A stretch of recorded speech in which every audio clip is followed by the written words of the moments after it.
Hello and welcome to the John Ark Show. Today's episode is called Mike Tyson versus Jake Paul. Before we begin, I want to encourage you to subscribe to our channel for free. You can also like, comment, and follow us. We're going to have a lot of great celebrity interviews coming up, so make sure to click on that notification bell so you can be notified every time we upload a new episode. Also, we ask that you post a link to today's show on all your social media to help spread the word. Now, let's get started. As you may have heard, Mike Tyson will now be fighting Jake Paul on July 20th at the AT&T Stadium in Arlington, Texas. Mike is now 57 years old.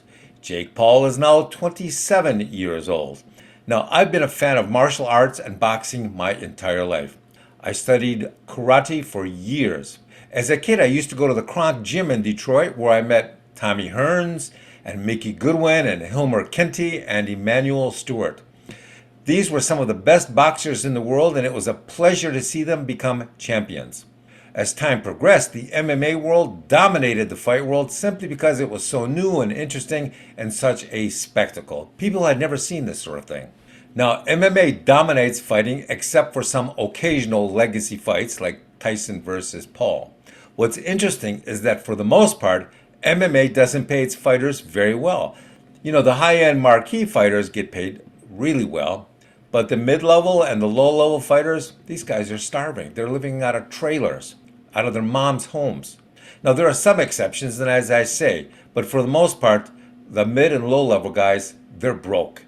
When the legacy fighters come along, fighters like Mike Tyson, they often create marquee fights which will generate a lot of money and a lot of interest amongst fans. And people love these fights. So when I analyze the latest training footage of Tyson preparing for the Jake Paul fight, what I see is a very fast and ferocious puncher in Tyson. He looks like the same killer he was in the peak of his career. Now, I've never met Tyson, never done business with him, but I've seen his podcasts and his interviews, and it was very clear to me that one of the reasons Mike was such a success as a boxer was because he is really intelligent. If you listen to him during his interviews, Mike's responses to questions are always insightful, smart, and on point. Very intuitive. He's just taken street smart to a new level. And he reads tremendously. He's a voracious reader. So that's how he became an expert in boxing history and the fight game in general. But when I look at the eyes of Jake Paul and listen to him speak, I don't see much intelligence there at all. I've never found Jake to be interesting as a speaker or as a fighter. One of the reasons that Tyson was so well informed about the history of boxing and all the skills that all the champions possessed is because he used to watch his managers fight films all night long. He would sit up and watch these great black and white reels of some of the biggest fights in history between the various champions. He would study them, he would analyze them, and he would learn from them. Now, when Jake lost his recent fight to Tommy Fury, it appeared to me that he was just not up to the challenge. I think that today's version of Mike Tyson may be one of the fastest, strongest, and wisest versions of him the public has ever seen. Now, just look at the training videos that Tyson's been releasing lately in preparation for the Paul fight. The ferocious speed and power of Tyson in these current videos is so fast and powerful that the footage almost looks fake. It looks like it's been digitally accelerated. I think Jake has been fighting a lot of guys who are very marginal, who were just sort of middle of the road from back in the day, but who built up some name value. You know, guys who were once okay, but now their time has passed and they just need a paycheck. They'll still have some name recognition, but not much else. Jake Paul has built his career reputation on the defeat of these older, broken, and depleted fighters. And now he's probably made the mistake of thinking that Tyson is also one of them.